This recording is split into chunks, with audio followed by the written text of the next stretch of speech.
చేపలు Medaram pump house బంద్ అవుతాను బాగా అంతకుముందు పోయినసారి ఒక 11 days నెల బ్యాగ్లా పెద్ద 3 బొచ్చలు కొట్టిండు. ఒకటి 5 కిలోలు ఉంటుంది ఎక్కువ బొచ్చ 3 బొచ్చలు కొట్టిండు. ఇక ఇదే ఆ తోపల ఆగలే మొత్తం చినిగిపోయింది. ఈ రోజు నేను పోతున్నాయి కొత్త తోపలు అల్లేను మా బావ చేపల కోసం. నేను ఎవరో కాదు మనది వీడియోలు ఇస్తారు కదా అజయ్ డైరెక్టర్ వాళ్ళ డాడీ ఇతను కోతున్నాం చూడండి.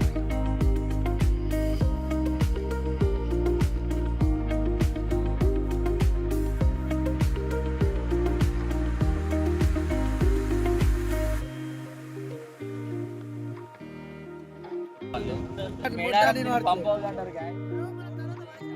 పెద్ద వెళ్తాయి బొచ్చలు కానీ 2-3 బొచ్చలు కానీ కిలోలు కానీ ఆలు కానీ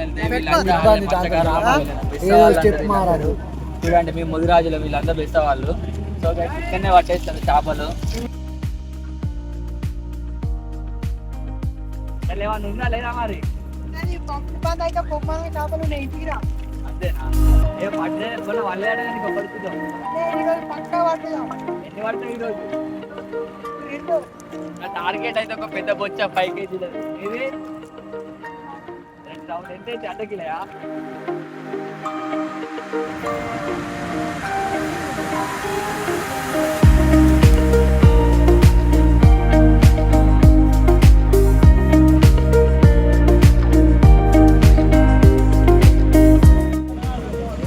సో గైస్ అక్కడ మీకు పంపులు అయితే కనిపిస్తున్నాయి గైస్. అక్కడ బందవుడితోనే ఇక్కడ చేపలకి ఇలా లైన్గా దిగేస్తారు. ఇదంతా మొత్తం జాతర అయిపోతుంది ఇక. సో గైస్ చూడండి అక్కడ మంది ఇక్కడ ఉన్నారు చూడండి. చేపలు కొట్టడానికి గచ్చు మీద చేపలు మారుతాయి కదా, చేపలు ఇట్లా కొట్టడానికి కట్టే పట్టుకొని వచ్చినాయి. మరి ఎవరికి రాకదా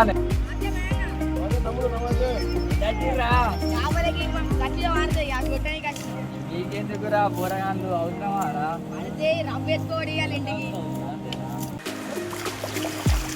సో గాయస్ ఈరోజు అయితే పంపులు బంద్ అయితే అన్నారు గాయస్. పంపులు బంద్ అయితే అన్నాక మేమైతే వచ్చేసినాం. చూడండి గాయస్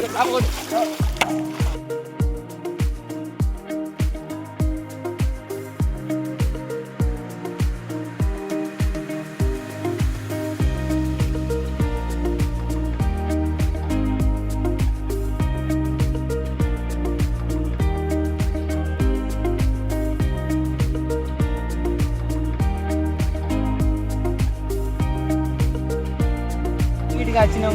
పంప్ హౌస్ బంద్ అయితే అని చెప్పి 4:30 కాకపోతే 7 అవుతుంది ఇప్పుడే బంద్ అనేది. కాకపోతే ఒక్క చేప కూడా పడలేదు మాకు. ఏం చేయాలో ఏం కలగదు. మా ఊరికి మా బామ్మర్ది గారికి ఒకటి పడ్డది అదొక్కటే దొరికింది గాయస్. ఏం చేయలేకపోతాను. ఏం చేయాలి? సమనం పాలేద్దామంటే మా వాళ్ళు ఏమంటారంటే ఆనికే ఇచ్చేద్దాం ఒక్కనికి అని అంటారు.